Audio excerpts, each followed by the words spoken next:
Could you explain the difference between Zakat and Zakat al-Fitra?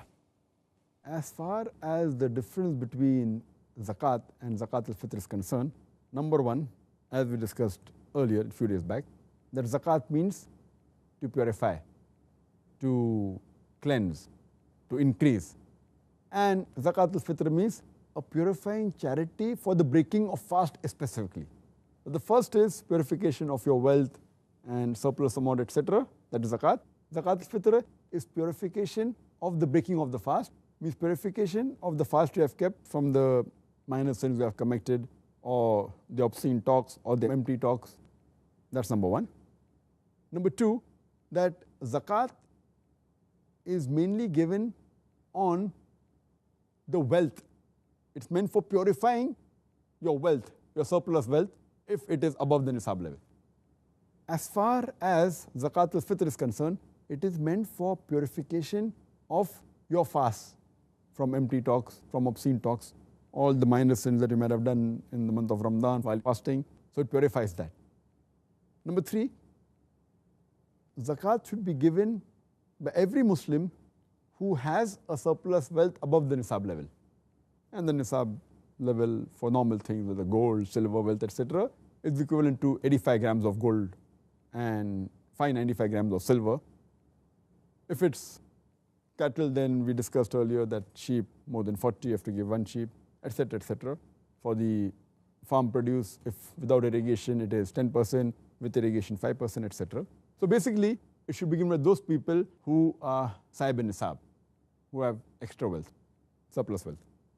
As far as Zakat al-Fitr is concerned, every Muslim, whether slave or free, young or old, man or woman, should give Zakat al-Fitr unless he is very poor or miskin or doesn't have the provision. This is the third difference. Fourth difference is that the recipient of Zakat, there are 8 categories. As mentioned in Surah Tawbah, chapter number 9, verse number 60, Fuqara, the poor people, Masakin, the needy, Amilun, those involved in collecting of Zakat, Muallafatul Qulub, those whose hearts are coming towards Islam. Number 5, Rikab, freeing of slaves. Number 6 is Gharimun, the debtors. Number 7 is Fi Sabilillah, in the way of Allah. And the 8th is Ibn Sabil, the wayfarer. These are the 8 categories who can receive Zakat. As far as the recipient of Zakat al-Fitr is concerned, mention hadith of Sunan Abu Dawud, volume number 2, book of Zakat, hadith number 1605, it should be given to the poor people. So the recipient are only the very poor and the miskin people who don't have the provision of food. That is the fourth difference. The fifth difference is that the time when it should be given. Zakat can be given any time of the year, though it has to be given when you have surplus wealth for one full year.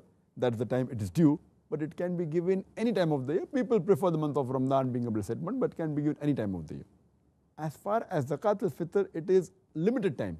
You should give it before the Eid al-Fitr Salah, preferably before the poor people go to pray Salah. Or maximum permission is Eve of Eid al-Fitr or 1, 2 or 3 days before Eid. That's it. So limited 3-4 days time where Zakat al-Fitr can be given, whereas Zakat, it can be given throughout the year.